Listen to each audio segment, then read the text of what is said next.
Hello, kia ora, and welcome to the Creative Matters podcast, where we have inspiring conversations with artists from Aotearoa, New Zealand. I'm your host, Mandy Jakic.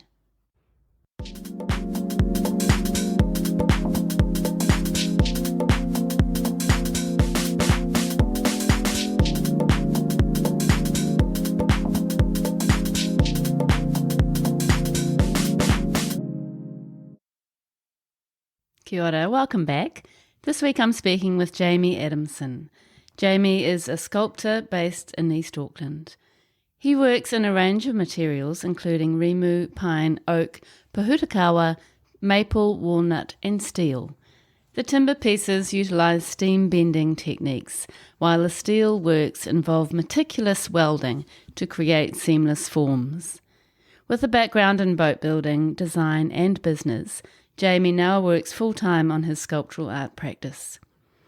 In this episode, Jamie shares how and why he started making sculptures in 2013, the success of his first solo show at Railway Street Gallery and Studios, some really random positive feedback he received from a guy who actually turned out to be no other than artist Billy Apple, and how he went on to have some more sell-out solo shows early in his art career.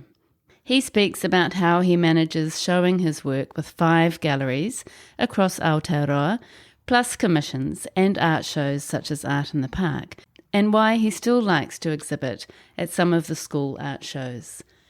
Although he admits he finds talking about his work difficult, when he starts speaking about his fascinating process with both wood and steel, he gets on a roll. His passion and drive is really evident and infectious. I really enjoyed chatting to Jamie, and I'm sure you're going to enjoy hearing his story. Ngā mihi nui, thank you very much to Turua Gallery for kindly sponsoring this episode. We are celebrating the joint show coming up for Jamie Adamson at Turua called Duality, which starts on July the 26th and finishes 7th of August 2024. Calling Jamie Adamson in Bucklands Beach, Auckland. Kia ora, Jamie. Morning, how are you? Very well, thank you. Thank you very much for being on the podcast. That's all right. Thanks for taking me time to have me on board. No, you're welcome. And thank you to Liz from Turua Gallery, Liz and Dean, who sent me your way, and they are supporting this episode, which is amazing. You have an amazing show coming up in July at Turua Gallery called Duality, which is a joint show with Georgina Hobby-Scutt. And that's from July the 26th to August the 7th, which is going to be really striking, and I look forward to seeing that. But we can talk a bit more about that later. Let's just start back with you as a child. I know you were very inspired by your grandfather and your father. Can you tell us a little bit about your childhood? Yeah, so I'm a 1970s baby. We had 2 years in Hawke's Bay as a family. And then my father had a promotion and moved us all to Christchurch. And we spent 6 years in Christchurch and then moved from Christchurch up to Auckland. So I was about 6 years old. 6 years in Christchurch. So I was about 10 years old when we moved to Auckland. So, I consider myself an Aucklander. I've been here such a long time, since the age of 10, yeah. So, growing up was all about being outdoors. Back in those days, there were no devices, there were no podcasts, no internet. So you got outside and you rode your bike and you built playhouses, and it was just a really good fun time. Had an excellent childhood. Really enjoyed it. Yeah, good old school childhoods, nothing better. Yeah, definitely. Yeah. Mm. And your grandfather was a woodworker, wasn't he? And he used to spend time with him, is that right? Yeah, so my grandfather Gordy, he had his own limestone or family limestone quarry in Hawke's Bay, and he was always very hands-on with anything. And because we didn't live in Hawke's Bay, we used to go down there for the long holidays and always Christmas time. And I still remember to this day, always the first thing I did was, say hi to Gordy and Visey, and then I'd go straight into a shed to see what he was working on. And there's always be a whole lot of tools on the board, or he was always doing power shells, and no one was really doing them back then.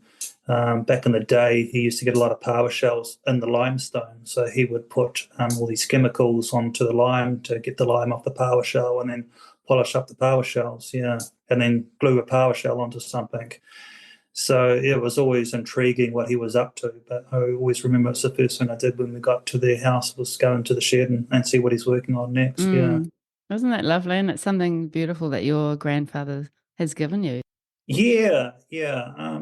It's even nicer. He actually gave me a piece of timber, a big log of rimu, which I made a picture frame. And the last family photo that we had together is made out of the timber that he gave me. Yeah. So yeah, that means something to me. Yeah, yeah. Every time I Yeah, look at it, I remember that. Yeah. that's so nice. And those kind of memories, they're so special, aren't they? And they do seem to inform a lot of artists' practice. So many guests speak about that kind of experience they had with grandparents or parents. And my grandfather was a woodworker as well, and he made beautiful wooden easels and bowls and all sorts. And same thing, he had a little shed out the back. And it's such a vivid memory of going Yeah, yeah. into that shed and watching what he was doing. It's a great memory to have, and there's nothing better than learning from an older person, as long as you've got the patience and you want to learn from them or you want to learn what they're doing. My father was a refrigeration engineer, so I always remember him working on the cars, and that was in the days where you'd actually change the oil yourself. You didn't take it to the mechanic to do. And we'd be under the Datsun 180B, changing the oil and, greasing up the joints, yeah, building fences with him. And it was always fun, and I really enjoyed it, yeah, just doing stuff with your hands, yeah, always loved that. Yeah. Yeah, so I grew up in Buckland's Beach in Auckland and went to Buckland's Beach Intermediate and then went on to Maclean's College, yeah. Um, Schooling was good, but I wasn't really an academic sort of a kid. I've got dyslexia. I didn't know at the time. So, yeah, I really struggled with maths and English at school. But, woodworking and engineering and tech drawing excelled in those. I was actually second in the class for woodworking, and I was quite shocked, yeah. But it just came natural to me. And obviously you had to write about what you were doing or write about the tools, but for whatever reason, they just stuck in my brain, and I could memorize everything easily, yeah, but could never do that with English or maths for whatever reason. Yeah, had a passion for it, and I'll keep on saying that word passion quite a bit throughout this podcast, yeah. But it just resonated with me, and I just found it easy and excelled in it straight away. Yeah, some of the more senior teachers gave me a hard time because I chose for three easy subjects. But they were subjects that I enjoyed. And when I was in fourth form, I pretty much already knew I was going to be a builder or a boat builder. I got into sailing at about the age of 13, bought my own little starling and worked on that. So that's what took me into boat building, yeah. So my dad said, I wasn't getting good grades at school, so do school C, and if you get yourself an apprenticeship, you can leave school. So I was in the first 15 and they were going to Australia the next year, and the coach said, well, why don't you stick around next year and you'll probably be captain, and we're going to Australia. Does that interest you? And I said, no, I'm out of here. So, yeah, I got myself an apprenticeship just down the road in East Tamaki and worked down there. So very first day on the job, this is me. I just loved it, absolutely loved it. But it was quite a big and a hard time. That was back in 1986, 87. So we had the share market crash. So all the boats were getting taxed heavily. I actually had to go through three different boat building yards to finish my apprenticeship because they kept on going under. Oh, It was really? that hard at the time, yeah, yeah. Wow. But as a 17-year-old, 16, 17-year-old, you didn't really understand economics or hardships, yeah. As long as you had enough money to buy a beer on the weekends, that was all it was about, yeah. Yeah. So with working with three different yards, you also got different disciplines as well. So I had a really good apprenticeship. One company was heavily involved in fiberglass. One company was very much a timber finishing company, which I really liked, the furniture and the timber and the joinery on the inside. And the last one, I had about 8 months there, and they did a little bit of everything: steel, timber, fiberglass, the whole lot, a real variety, yeah. So I did my apprenticeship, and then the day I finished my apprenticeship, I got out of it. I wanted to do something different. My father was running a company called Insulated Building Systems that made cool room panels. So I walked across the road to Pack and Save Glen Innes and started working there, putting up cool stores under contract to him. So I did that for 3 or 4 years, really enjoying it. Had my own little crew, making cool rooms and clean rooms all out of cool room panel. Really, really enjoyed that. It was a great time. But then it was time to go overseas. So I went overseas for a couple of years and traveled around Europe and Asia. Just loved that. But it was time to come home after 2 years, yeah. So I worked with my father for a couple of years, and then the opportunity came up to buy a company that made all the cool room doors for my father. So we did that for a couple of years together, but then the hardships came up again, and the actual companies, both companies, went into liquidation, into receivership. We just couldn't survive, yeah. So that was pretty tough as a family. But then the opposition to my father's company, being James Hardy at the time, came and approached me and said, well, why don't you start making these cool room doors for us? You've got a really nice design. This is where the sort of the design work starts coming up.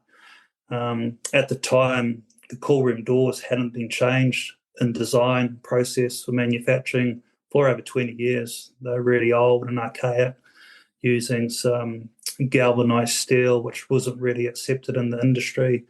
So I did a trip overseas and went to a trade show and saw what they were doing over there and brought all that technology and design back into New Zealand, forever making it ourselves or having a license agreement to use the intellectual property that they were using, and started putting that on our door range.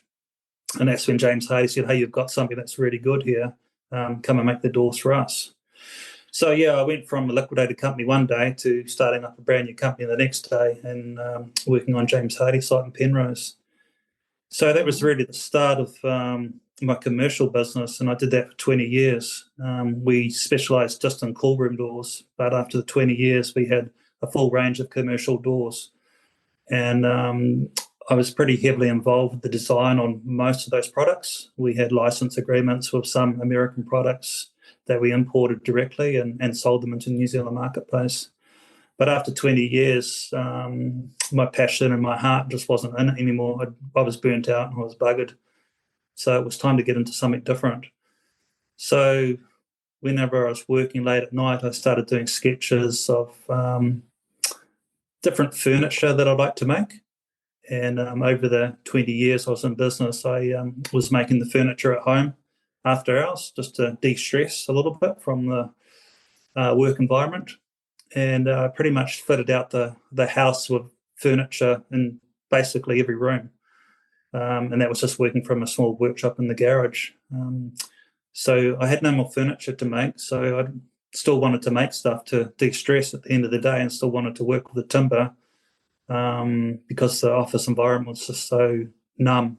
Yeah, it was hard work. It really was, yeah. And towards the end of the career in the door industry, getting quite a bit of stress related because we were in a building industry. So a lot of contracts, a lot of retention money held back, and there were a lot of companies that were struggling with payments as well. So, yeah, it wasn't a nice environment. So it was definitely time to move on, yeah. It's so tough, that kind of thing in business. And I think a lot of businesses at the moment are feeling the pinch as well. You know, it just seems like a really difficult time for small business. Yeah. So, yeah, I told my wife I was burnt out and I didn't want to do this anymore. And she said, well, what are you going to do of yourself? And I said, I think I might become an artist.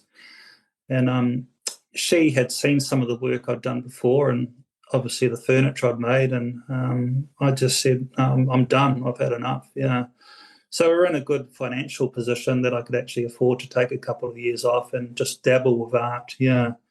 And I said to her, if it doesn't work out, I'll get into something else. So, yeah, we did a bit of travelling as a family, went overseas and took the kids overseas, and they really enjoyed that. And Dad got to de-stress a bit, and then just started working on these ideas that I've had in my head for years and years, and started making things. And I had my first show with Fiona Cable at Railway Street Studios.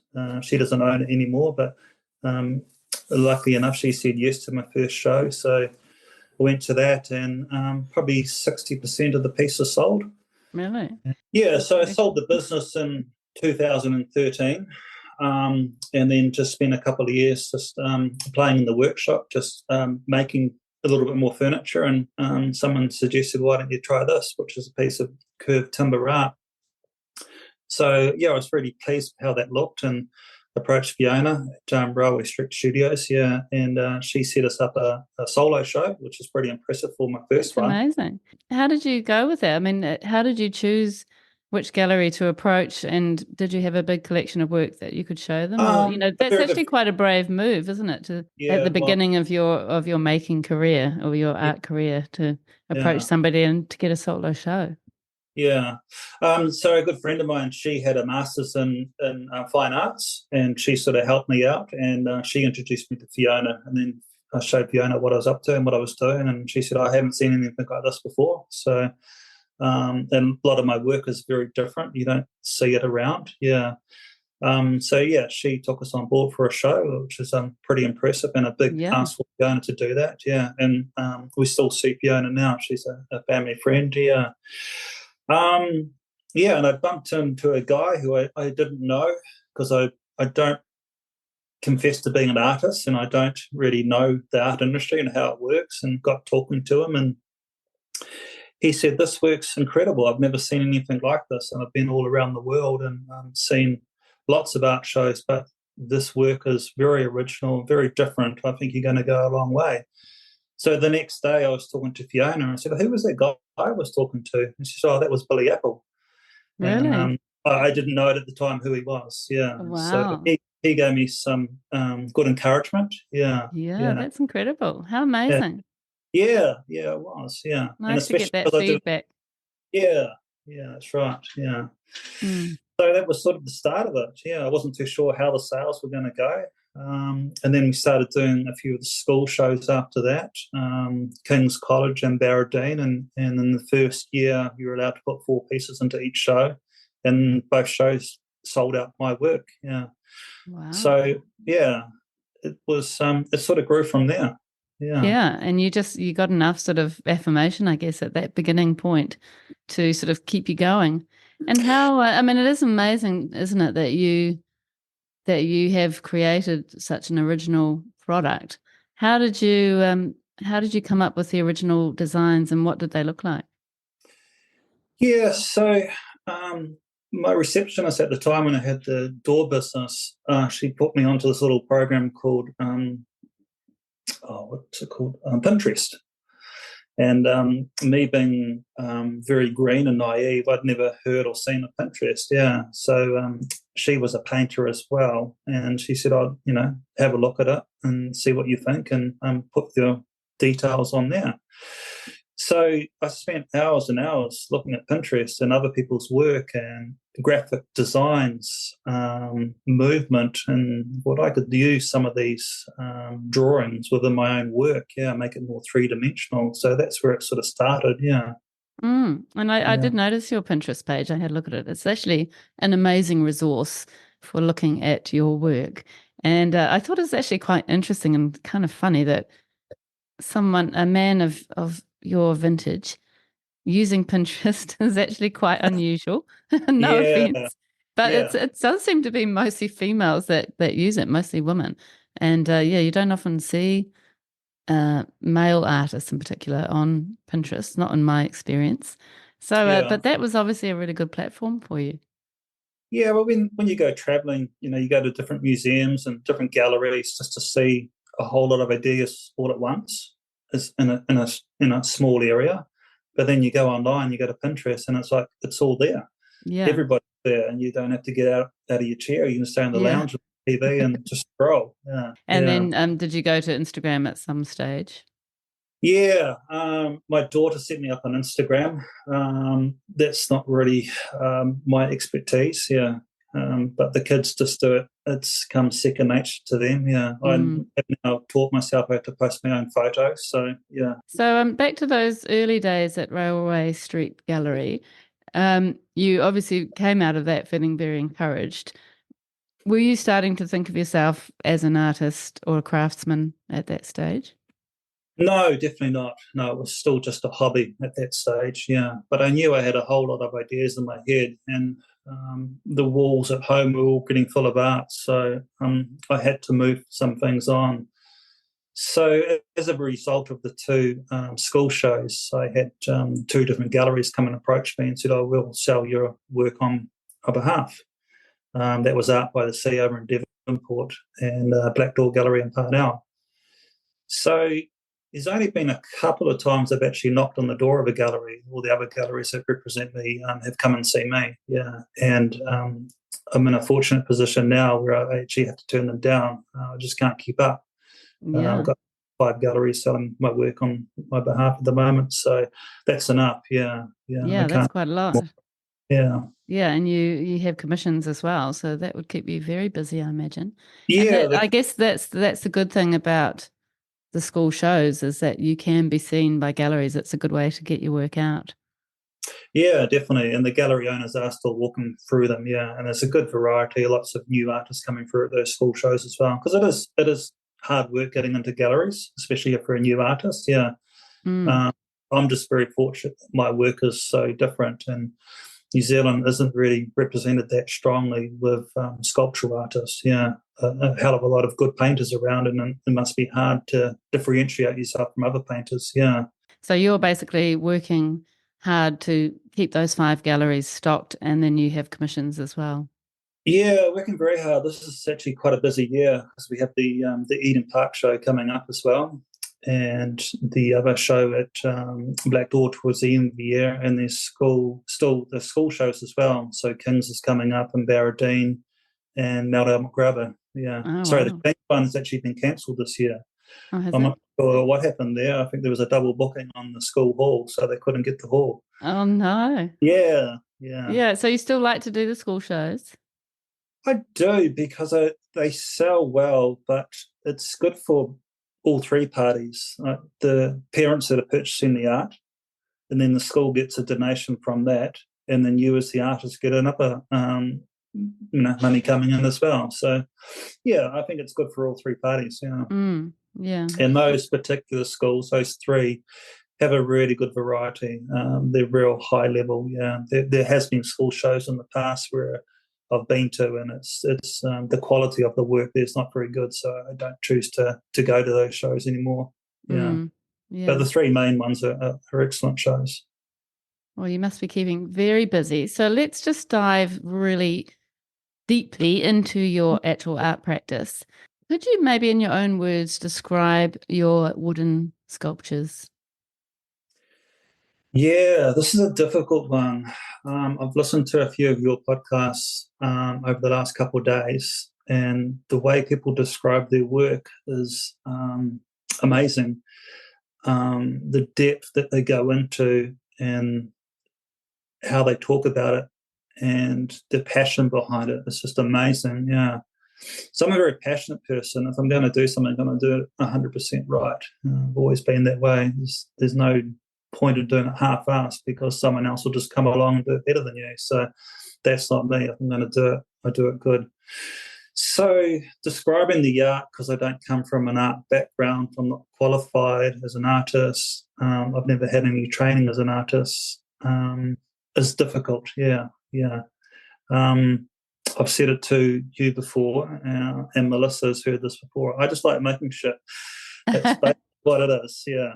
I started off doing two-dimensional work, and then that was selling quite well, but it just lacked a little bit of oomph. So that's when I chose to go to the three-dimensional. So after I sold the door business, I had 2 years off, and then was playing around with different designs. And I was using a company out of Henderson called Woodform. So they would take the timber from me and then put it into a steamer and then bend it to whatever radius I wanted. So we're doing that for a while, and then the opportunity came up to buy into that company. So I bought a 50% shareholding because I wanted to learn more about timber and how it was bent and shaped. And I had a whole heap of ideas that I wanted to get out of my head using steam bent timber. Not many people around the world actually do that. It's a very specialised application. And I just wanted to re-educate myself into something. Like I'd obviously done a book, an apprenticeship, hadn't done much bending in there. If I had, it was laminated. But using a steamer to bend the timber and then form it and shape it really appealed. Mm. So we ran that business for a couple of years, and then the two of us partners agreed to sell the business. I really wanted to focus back onto the art side of things, yeah. So that's when I really got in behind my artwork 100% and just had even more ideas than I had before. Because we had a lot of customers coming in, they were wanting us to bend different timber to their requirements and seeing what they were doing with it. It was more used in the building industry, but to actually see what you could do with a piece of timber after it had been bent or laminated, just opened up a whole new avenue. It's quite an original process in a way, isn't it? It's not something that you see artists doing very often. No, that's right. Which Yeah. is nice. Yeah. Your work is a lot of it is round. You know, a lot of the forms are round, and they are kind of dome shape in some ways, aren't they? They're not flat. They kind of come out from the wall, and a lot of them are wall sculptures. But you also have freestanding or hanging sculptures that you've done in the That's past, right. and you're working in wood and steel. So let's just keep talking about the wood for the moment. So your designs are doing really interesting things with positive and negative space and shadows and reflection and, you know, different plays with light and that kind of thing. And you're creating incredible designs and patterns within your round forms, which are very textural too. How do you come up with the different designs? Because they're all very different.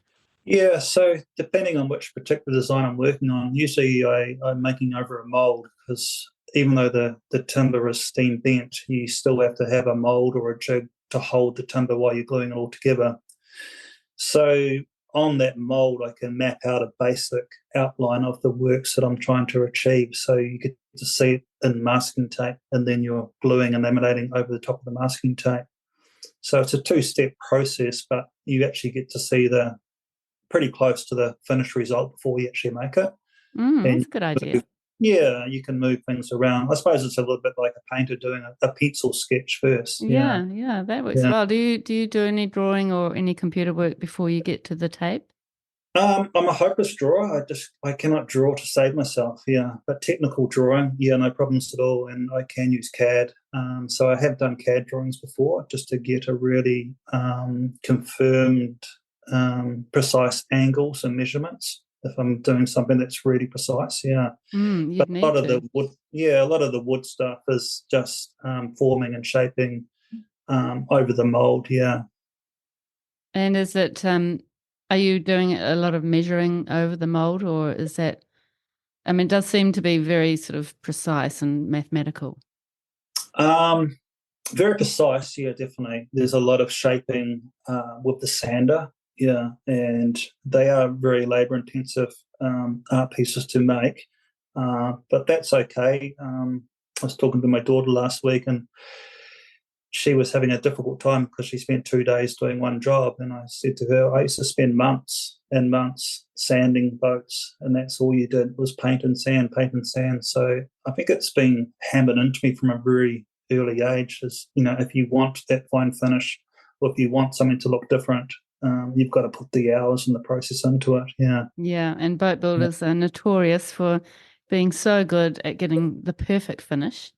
Yeah, especially New Zealand boat builders, we do have a very good name for ourselves over here, and it is a hard industry to be in, especially at the moment. But I mean, it's a trade that you can pick up and do, and then take it through to so many other avenues. Yeah, I've done building work as well, so my kids have picked up on that. My son's now a qualified builder, and my daughter has just started a electrical apprenticeship.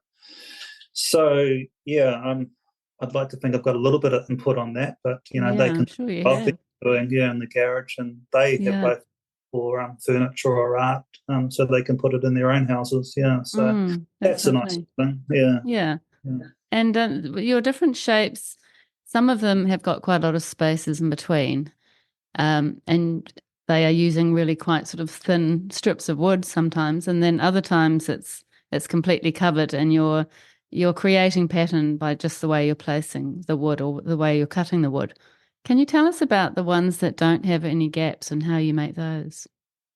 Yeah, so those ones are actually formed over a PVC mold. So I'm gluing all the timber onto a mold, and we get a lot of different requests from customers through the galleries. Some customers are wanting shadows, especially if they got spotlights shaping or moving onto the work, and others. Probably the biggest seller for that particular range goes above a fireplace.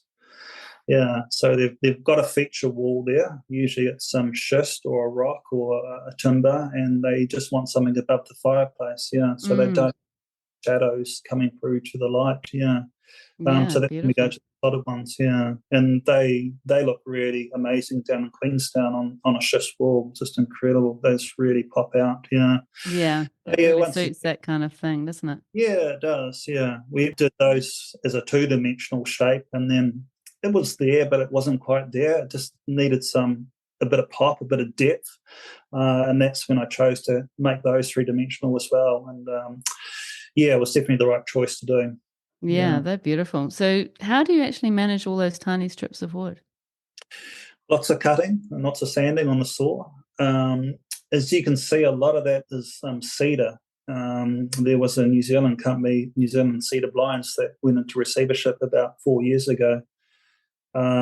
So I purchased thousands and thousands of metre of cedar timber already shaped and cut to that size, like a strip, like a 5 metre strip. Yeah. So I just spent, a few weeks just coming up with all these different designs using that type of cedar. So some of them, I've used the full strip of cedar, and other times I've cut it into smaller little pieces. Yeah. But that timber stockpile is slowly getting deleted. So probably early next year it'll all be gone, and then I'll have to start a new process. So Mm. watch the space for what's going to happen next. Yeah, interesting. I mean, it's quite lovely, isn't it, to be inspired by the actual wood that you've managed to source, and that can kind of Yes, yeah, take you down another path potentially. yeah. I mean, I do like using the recycled timber, and even that was, that was it wasn't from a recycling plant. But some of the removes that I've been using recently have come from building sites, and they're actually recycled rimu floorboards. And we live in this PC world where people like to use recycled timber, which is great, good to see. And the rimu floorboards look amazing on a timber floor, like a new timber floor.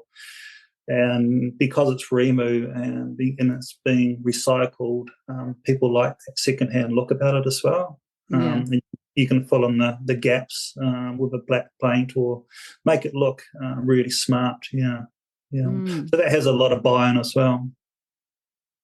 Yeah, it's so beautiful. So you use rimu and cedar. Do you use any other woods? Yeah, I've had different requests. I'm working on a couple of projects right now where we've got walnut and maple. That's a very traditional boat building timber. One's very dark, almost a black timber when it's varnished, and the other one's really sort of a light brown. So the two colours go in really well together. Mm. Um, I suppose one beauty of working with wood is you don't have to choose a colour to paint it. Yeah. Um, I am hopeless with colours. Just there's no colour coordination with me at all. Like I throw on my clothes if we're going out, and my wife will shake her head. No, you can't wear that. They don't go. So yeah, I mean the Uh, ream and the cedars have got their own colour and their own texture, and cedar does change a lot in its own colour depending on where it's come from the tree, whether it's outer yeah, band, inner band. Yeah, which so if is you can get lovely, isn't it? you can get the two different colours working well together. Yeah. Yeah. And when you've got the different colors within the same wood, it looks like some of the pieces are sort of dark on one side and lighter on the other. Do you actually kind of organize and categorize your woods before you Yeah, start? yeah, I do. Yeah, the blind company, they actually said they used to get told off all the time because they'd have one slat which was different from all the others, and I said, "Oh, those are the ones I want." Yeah, so I want a Yeah. bit of, don't want it to look all the same. Yeah, so Yeah, that works out well for me. Yeah. Yeah, that's perfect. And it just adds another element, doesn't it? Having those different sort of shades and tones of the same wood just Mm. brings something else to it.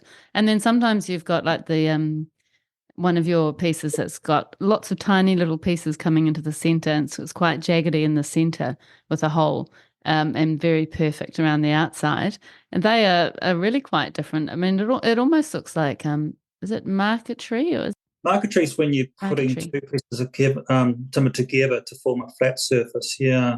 Mm. Uh, The triangles or the shapes that come in from the perfect circle edge into the middle. They look so interesting because they're such different colors. Are they actually different woods?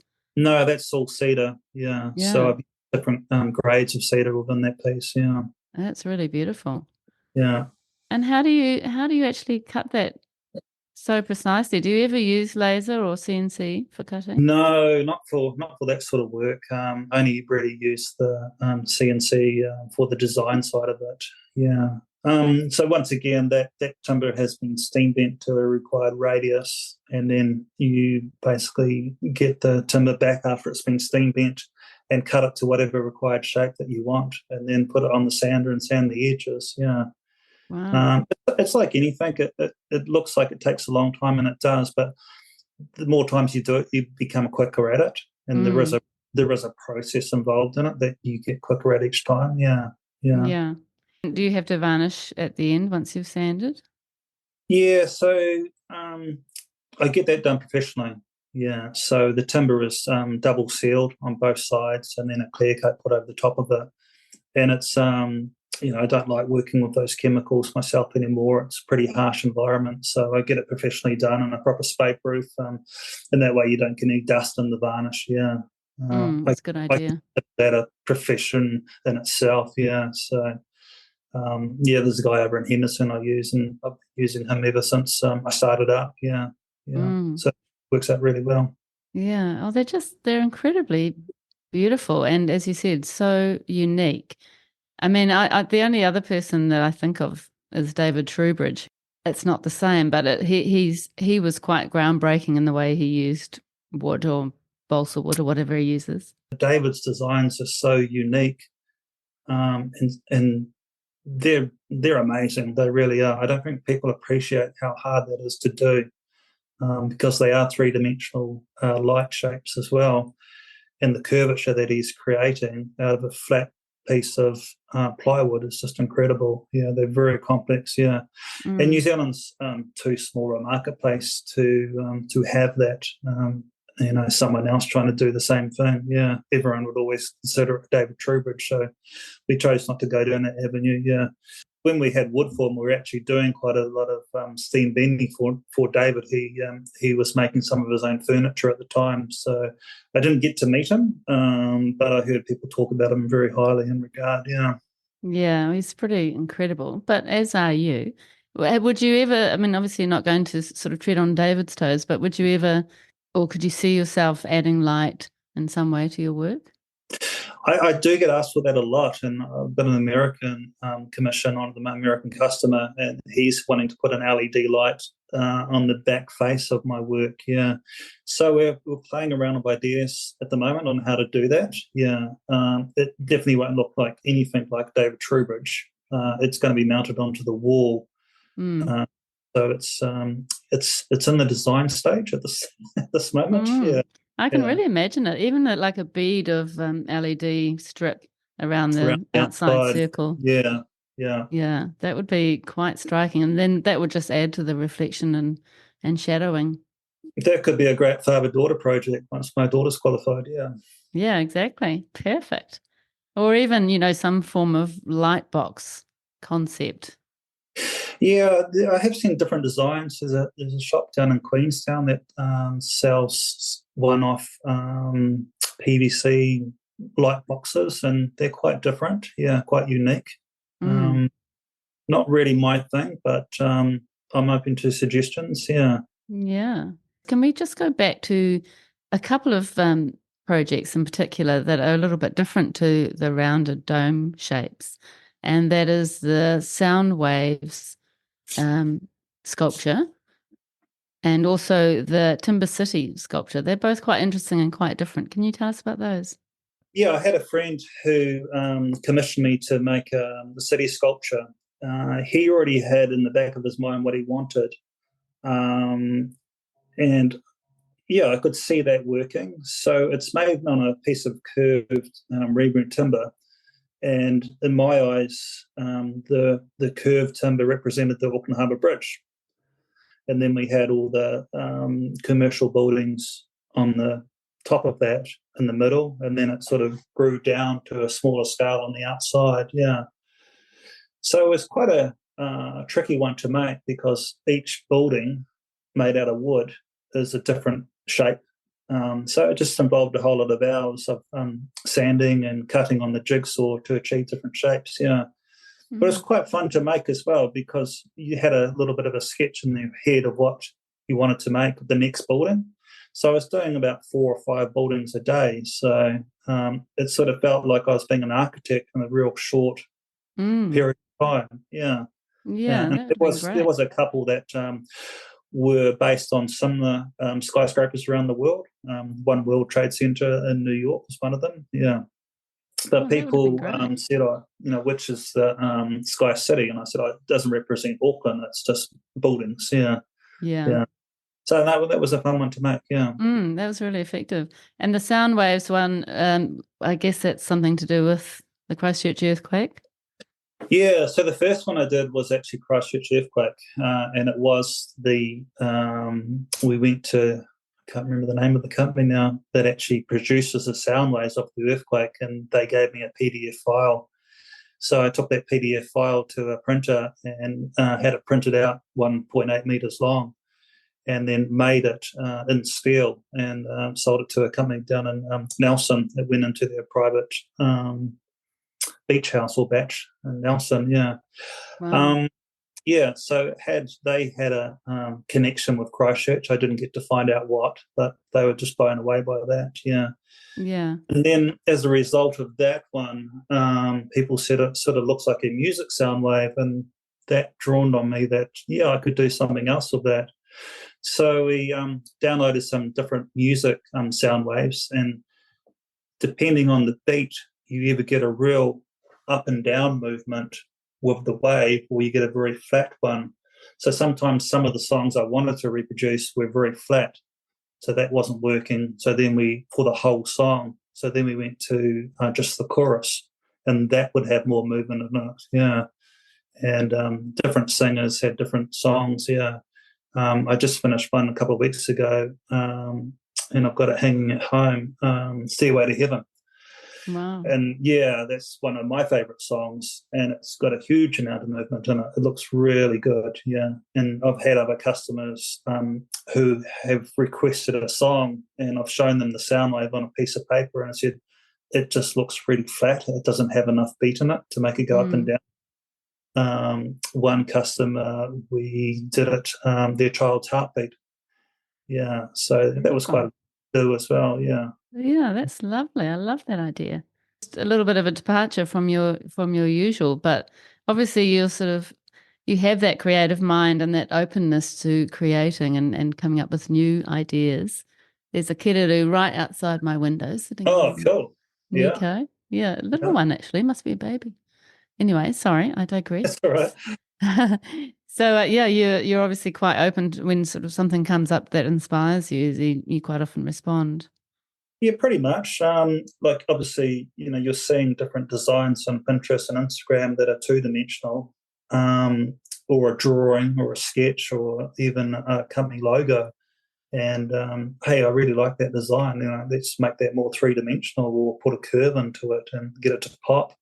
I did one commission for St Kitts College, and they had a Celtic knot, and they could only provide it as a PDF flat drawing. But the teacher that commissioned it had bought one of my pieces of art before, and I said, I want you to make this curve. I thought, yeah, cool. This is going to really look good. Yeah. So that's going into the headmaster's office. Yeah, above his store. Yeah. Lovely. And then you've got that beautiful wooden sculpture called Shanghai. that was a very tricky one. It's based on the Shanghai hat that you see people wearing, or a fan. And I did the first one out of flat timber, and once again, it just didn't have any movement in it. It didn't have the projection that I was looking for. So the next one I did was using curved timber. So after I did the first two, it was very popular, yeah. So I made up a jig, a template, and went from there for making quite a few more after that, yeah. But it's like anything. I don't want to mass produce them, and I've probably done 8 of those now. So that's a full circular wind up action. Some of the ones I'm making now are much longer, being 1.8 long, but only doing it as an eclipse shape or a part shape. Yeah. Mm. They're very So sophisticated looking. They yeah, almost look like they're curving around behind themselves. yes, yeah. So Yeah. there's a lot more opportunity to work with that one. So I will have a couple of new ones at the show, and it'd be interesting to see people's reaction and what they think about that. You're quite often, as an artist, you're stuck in your own little workshop by yourself, and you've got no one else to bounce ideas off. Yeah, so you don't actually know if it's going to be a seller or people are going to gel to it until you have your opening night. Yeah, which is Just right. because, just because I like it doesn't mean the public's going to like it. Yeah. And that's why it is good to sort of get your work out there as much as you can, I guess. And then the metal works, you've done quite a series of pickup sticks, which are very striking. Can you tell us about those ones? Yeah, so I started doing those, and they were at my very first show with Fiona. I started doing those in timber, but it was very difficult to get a screw and glue it in place from the back face. So playing around with different ideas, and thought, oh, why don't we just do this in metal? So my son and I, we did a welding course together out at Aotearoa High School, probably about 6 years ago. And I already knew the basics of welding, but the welding machinery has changed so much more over the past couple of years, and there's some really good machines now that do MIG, TIG, and arc welding all in the one machine. So I just needed to get my head around how all that worked and which is the best welding process for me to use. Yeah. So we did a course, and we both enjoyed it. Zane made a little bike stand for himself, and I made my very first metal art piece, which I've still got it sitting at home. And it just opened up an opportunity to use round material that I couldn't get to stick in timber, couldn't glue it, couldn't screw it, yeah. So very fine work, yeah, much finer work than what I'm used to doing, yeah. But a real big opportunity to work with metal as well, yeah. Yeah, they're really beautiful. And how do you source that steel? Oh, there's a timber merchant just down the road, so you just cruise in there and get a couple of lengths off him. So that's very easy very easy material to work with because it's already cut to a certain size. If you want a 6 mil radius, that's what you get. Yeah, With timber, you've obviously got to buy your timber and then cut it and machine it and shape it yourself. Yeah, with the steel, that's right. shaped to whatever size you want. How do you create those designs? Do you use a computer to get the form, or is it more organic? More organic on those ones. Yeah, I don't really draw those ones out. They're just cutting the steel to whatever required length I want and then welding the back of it, short pieces, big pieces. I've got a basic concept in the back of my head what it's going to look like. The difficult thing with the steel pieces is you're actually making them backwards. So you're having to weld from the back side, and you never see the finished piece until you flip it over and then look at it. True. Yeah. Yeah, so quite often it's got to go backwards and forwards, yeah. And Mm. then it looks like a black piece of steel with a whole lot of welds and heated steel all over it. It's not until you get it back from the powder coaters that it actually pops out and you get that movement and you get the shadows, yeah. Yeah, So beautiful. you don't know if it's what it's going to look like or if it's going to be the right idea that you had in your head until you get it back from the powder coaters, yeah. Yeah, which would be great. It's sort of that Yeah. element of surprise is nice. Yeah, definitely. Yeah, the powder coater that I'm using is just down the road from me, and he's a very passionate worker as well, and he has imported some very detailed powder from America, which has got a fleck in it. So you get in this, if you use a black powder colour, he can also put a gold fleck through it. So when you've got your spotlights coming through, you get in this gold fleck coming through, which is starting to be very popular, yeah. And then we just started using copper as well. So it's steel work, but with a powder coat copper colour over the top of the steel. So it actually looks like copper, and it changes colour depending on which angle you're looking at it or how the light is shining on it. So that's got heaps of movement because of this copper colour, yeah. So I love that. That sounds so beautiful. Yeah. And you mostly are in sort of blacks with a bit of metallic, but every now and then you do a colour, don't you? I've seen a red and a blue sculpture of yours. Yeah. The wife chose those colours, not me. Yeah. I was going to say, for someone who thinks he doesn't understand colour, you're doing pretty well. Yeah.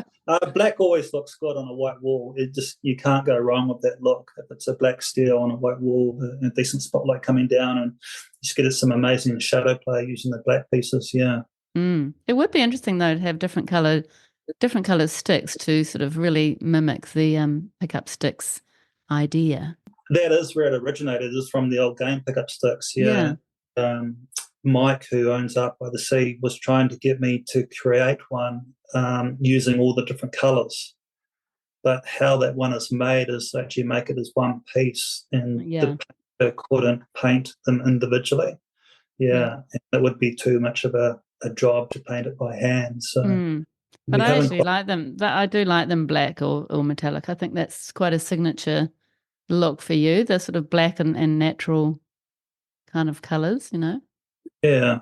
And for the ones that you have done some domes out of metal, are they more flat, or do you curve the steel over the dome as well? Yeah, so with the steel, obviously it only comes to you flat, yeah. So I then have to send it to an engineer to roll it to whatever required radius that we need, yeah. And then it's made in a female mould to hold it to that required shape, yeah. So amazing. You're making it backwards, yeah. But I have those as flat as well, and they look okay. But as soon as you get that three-dimensional form and it's popping off the wall, that's just a big seller, yeah. It really makes a difference from other work, yeah. And you must feel like you've got a lifetime of ideas in your head. I mean, I feel like you can take this concept to so many different places, you know, using different shapes and forms and holes and, you know, different materials and different combinations of materials. Do you feel like you have got lots of ideas that you're just dying to start? Oh, definitely, yeah. There's a big, huge sketchbook at home that is just full of sketches and drawings that I've done over the years when I was sitting behind my desk board at work. So, I'm not even into the first chapter of where I want to go with my work. Yeah. There's heaps of Which some of it's incredible. a bit, so I need to probably get out of my comfort zone a little bit. I know which work sells, and I know which work people like and what's popular. And they're selling really well, but I also need to just focus on moving forward to something else as well. I don't want to produce. I want to come up with new designs every year. So I mean, I guess that's the hard thing, isn't it? It's a fine line between wanting to be really busy and selling lots of work and having lots of demand, but then also having space to experiment and create new ideas. Yeah, that's right. Yeah, Which can be tricky. So as I said, you have this show coming up at Turua Gallery, Duality, and you're working alongside Georgina Hobby-Scutt, who will also be on the podcast in a few weeks. So what are you making for that, and what are you thinking? Is there a theme across the work that you're producing? No, there's not really a theme for the next show, apart from maybe moving away from circles a little bit. I'm trying to get really out there with some of the shapes. I've only ever done 2 square pieces. So I do have a square piece coming up, which people I hope they like it. Yeah, it's made out of Venetian blinds as well. It's painted a white colour, but yeah, it's made and it's ready to go. So that is quite different. Yeah. There's a couple of eclipses. There's part eclipses. There's semicircles. So a big variety of shapes. Yeah, just to see people's reactions. Yeah. And I'm Mm. sort of known for circular work and curved work, and it is still curved, and there's still lots of movement in it. Just trying something different. That sounds Yeah, exciting. yeah. And are you using steel and wood for that one? Yes, I am for that one.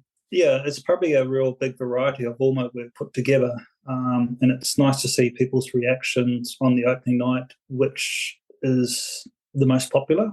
But anything that is three-dimensional, people have a fixation on one design, or they're drawn to one certain thing. So you could have 20 people like one and 20 people like the other one, but they don't like both of them. So it's me getting my head around that as well, just to find out what other people are enjoying and what they like. Do they like solid timber, or do they like the timber that's got gaps through it so you can see some movement and projection off the wall? Yeah. Yeah. I had Eden Park show last 2 years actually. Out in the park? Art in the Park, yeah, yeah. So that was really hard work, standing there for 5 days and talking about your work.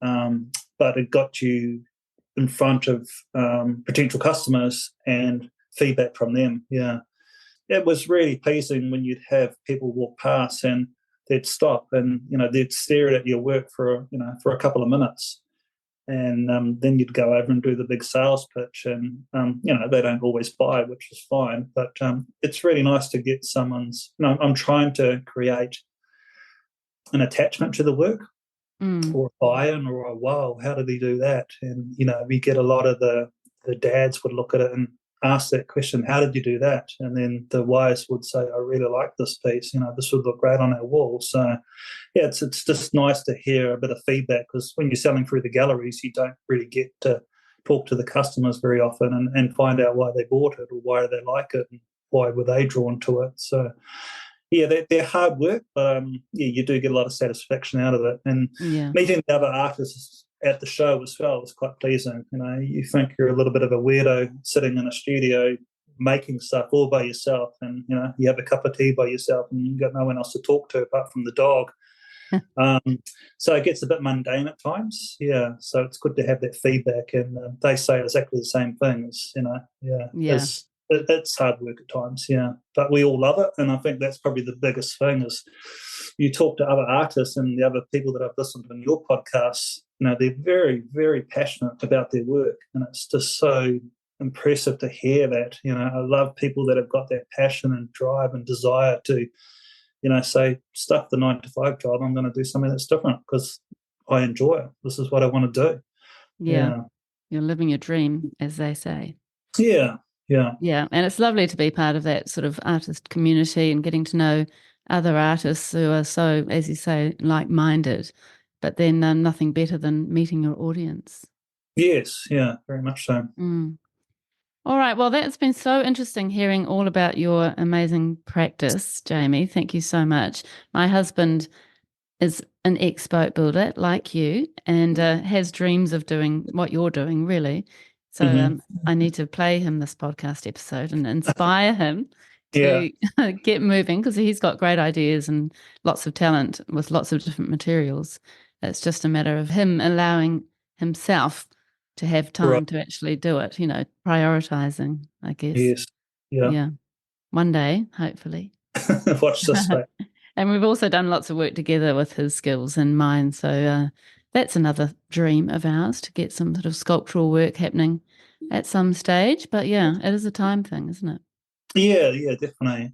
I'd like to take this practice overseas and do a bit more traveling, but you need to take all the machinery with you. So I'm not too sure how that would work, but overseas there's a lot of co-ops around where you pay a shareholding to belong to a club, a community, and you have access to all the machinery there. But obviously there's feedback from other people there, so it's quite difficult teaching yourself something new.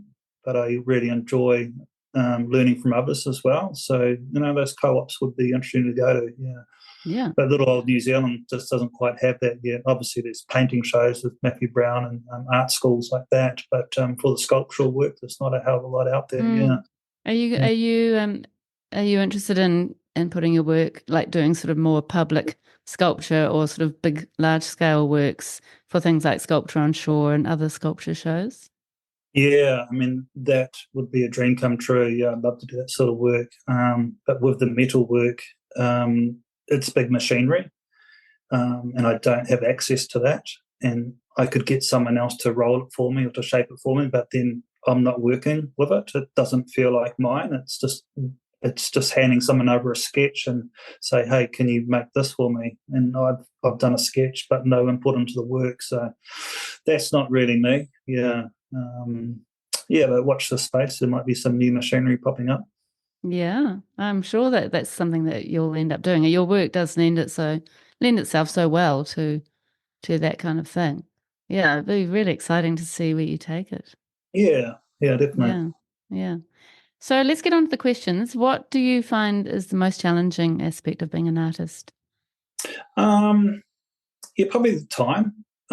We all live busy lives, and whilst I'm not working, we still have other commitments and other jobs that we have to do and family to look after. Time and machinery. Yeah, like I just said, there is some nice new machinery out there that I'd love to learn to play on and just grow into a different areas or different sculptural work. Yeah, but without that machinery, it's just impossible. So, yeah, it's something might happen there, but at the moment, I'm satisfied with what I'm doing. Yeah, Yeah, you're going with so working class. well. Yeah. And what would you say to your younger artistic self? Yeah, probably the biggest one, and I'm sure everyone else says it, is just stop procrastinating. Just do it. Usually I'm pretty good with setting goals, and if I want to do something, I'll do it. But you have that thought in your head for such a long time, and you're throwing ideas around while you're thinking about it, and could do this, could do that, could do this. Just get in there and bloody do it. It'll sort itself out. Don't sweat the small stuff. Yeah.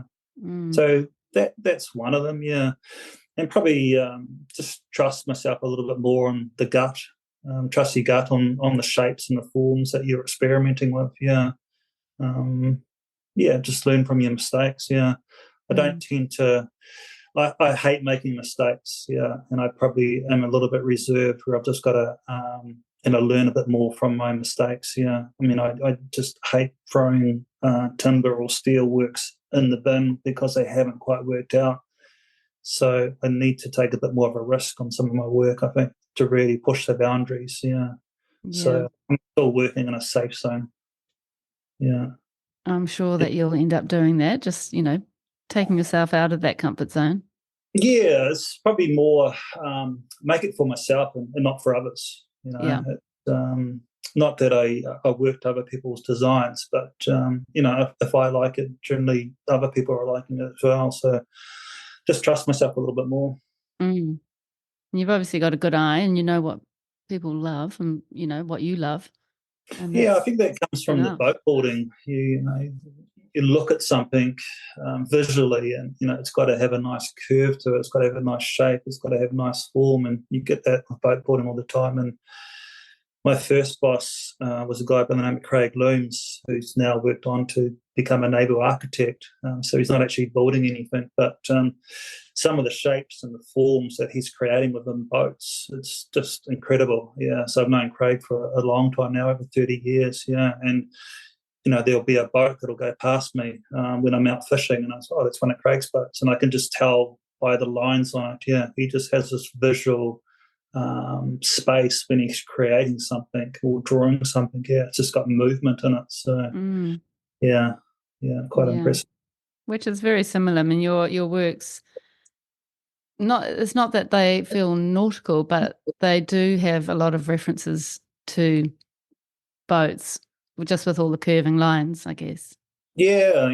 I heard Tim James talking about his nautical theme coming through in his paintings. And it wasn't until he said that, it took me by surprise, because I don't follow painters very often, not really drawn to paint, but Tim's paintings have got a lot of movement in it, and a lot of sea themes in there with the colours as well. So, you can appreciate it a lot more once they actually describe their work. Yeah, That's right. But I really do think that you can see your background and the skills that you have really do come through in your work. So, it is similar to Tim's work in a way.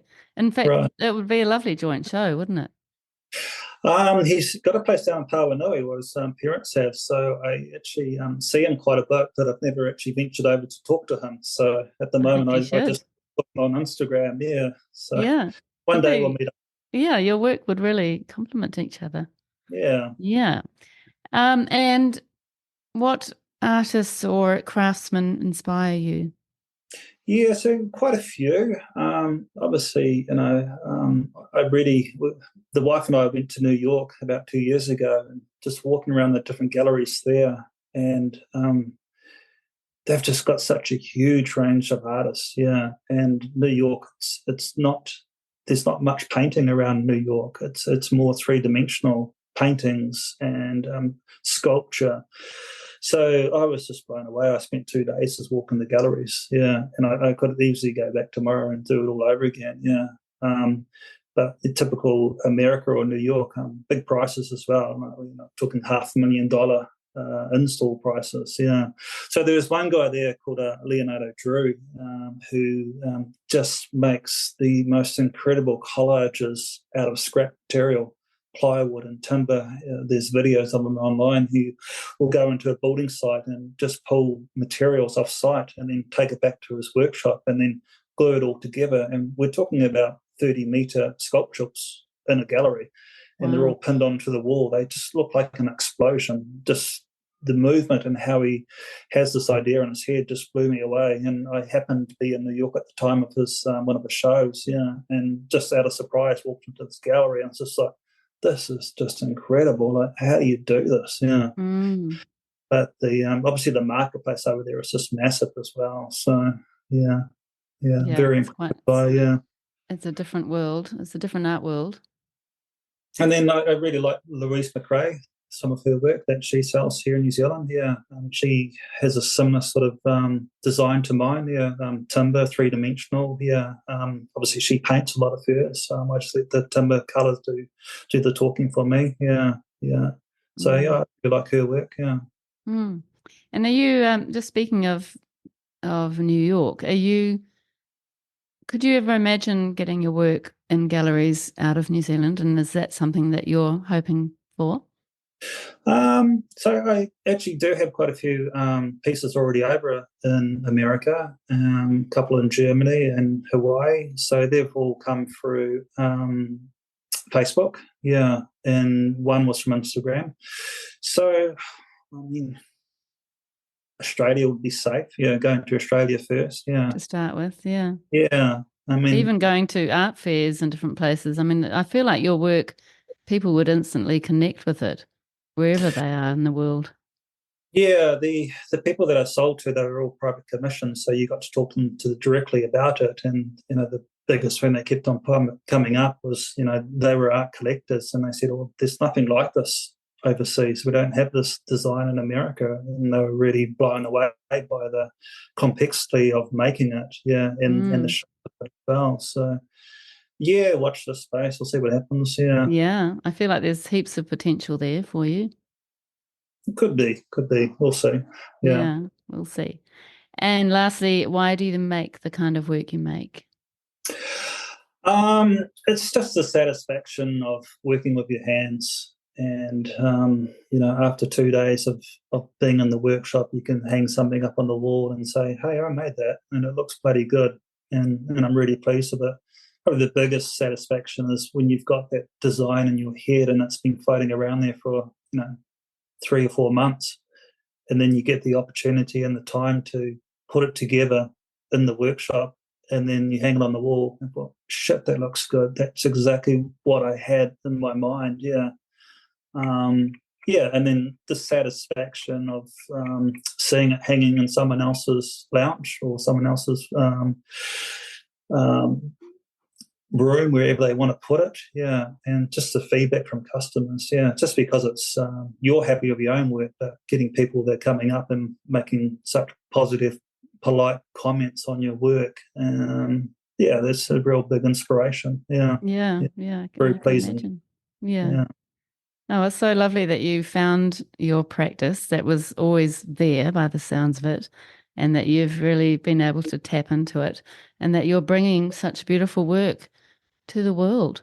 So thank you very, very much for being on the podcast, Jamie, and you're very inspirational. I'm definitely going to get George to have a listen because he will find it really inspiring as well, I'm sure. So thank you, and I look forward to your opening on the 26th of July. Yeah, I hope you can come down. Yeah, I definitely will.